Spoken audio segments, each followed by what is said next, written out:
वो बीएसएफ में एक जवान थे। वो 2 महीने की छुट्टी घर आ रहे थे। उनका घर उत्तराखंड के एक गांव में था। मुख्य हाईवे से उनका गांव करीब 5 किलोमीटर दूर था और उस गांव तक पहुंचने के लिए एक कच्ची सड़क थी जिसमें मुश्किल से ही गाड़ियां मिलती थी।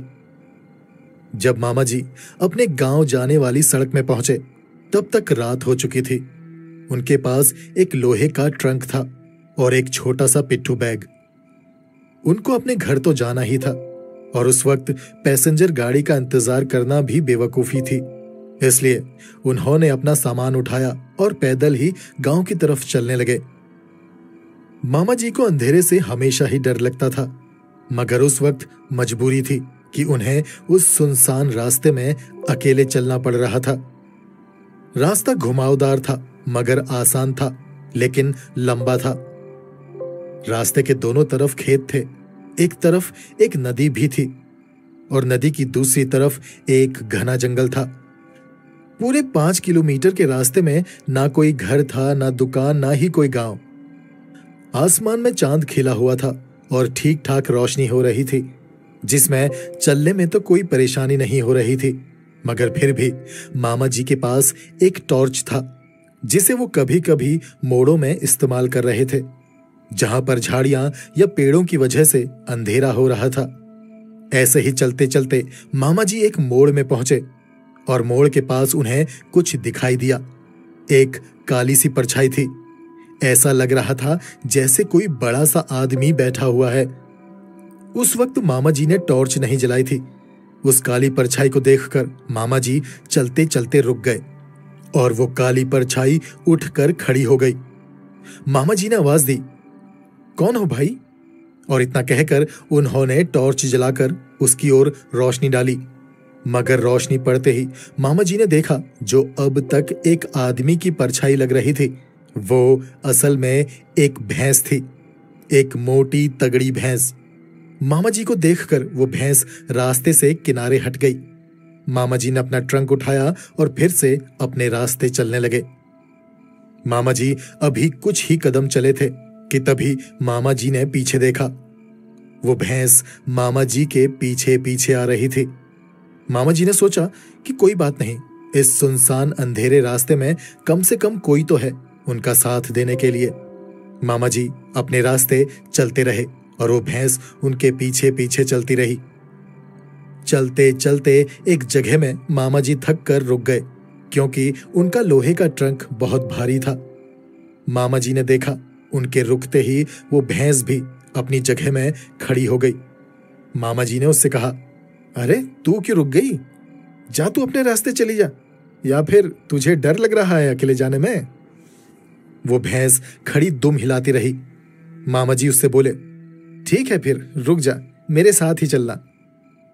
तभी मामा जी ने एक बीड़ी सुलगाने के लिए माचिस जलाई तो देखा वो भैंस वहां से गायब हो गई।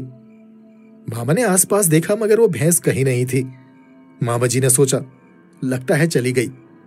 मामा जी ने अपनी बीड़ी के कुछ कश मारे, फिर बीड़ी जमीन में फेंक कर पैरों से कुचल दी और फिर अपने रास्ते चलने लगे। तभी उन्हें अपने पीछे से फिर से उस भैंस के कदमों की आवाजें आने लगी। मामा जी ने पीछे पलटकर देखा, वो भैंस मामा जी के पीछे पीछे ही आ रही थी। मामा जी को बड़ा अजीब लगा। अभी कुछ देर पहले जब वो बीड़ी फूंक रहे थे तब वो भैंस वहां नहीं थी, अब अचानक कहां से आ गई? खैर, उन्होंने उस भैंस से कहा, अरे तू फिर आ गई? मुझे तो लगा था कि तू चली गई। चल आजा आजा। मामा जी फिर से चलने लगे। अब उनका गांव नजदीक आने वाला था, क्योंकि सड़क किनारे इक्का दुक्का बंद दुकानें दिखने लगी थी। दूर एक पुल था जो मामा जी के घर की तरफ ही जाता था और उस पुल के पास एक दुकान खुली हुई थी। उसके सामने एक बल्ब जल रहा था। उसके नीचे एक बेंच में एक आदमी बैठा हुआ था। मामा जी ने पीछे भैंस की तरफ देखा। वो अभी भी मामा जी के पीछे पीछे चल रही थी। उस दुकान के सामने बैठा आदमी मामा जी को देखकर खड़ा हो गया। मामा जी ने उस भैंस से कहा, देख मेरा घर तो आ गया, अब तू जहां जा रही है चली जा। वो भैंस फिर भी मामा जी के पीछे पीछे चलती रही।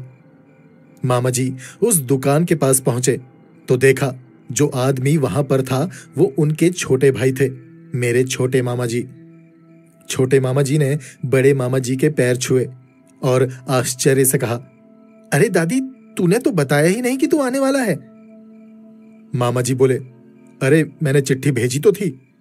छोटे मामा जी हंसते हुए बोले, अच्छा अब तू आ गया है तो 1-2 दिन बाद तेरी चिट्ठी भी पहुंच जाएगी।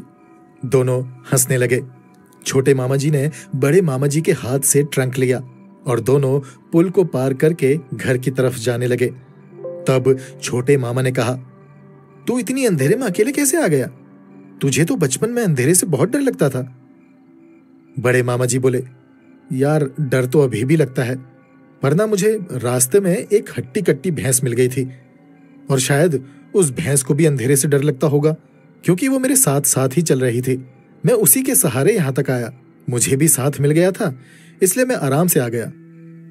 जब छोटे मामा जी ने ये बात सुनी तो वो आश्चर्य से बोले, तेरे साथ भैंस आ रही थी? बड़े मामा जी ने कहा, हाँ, देखा नहीं तूने?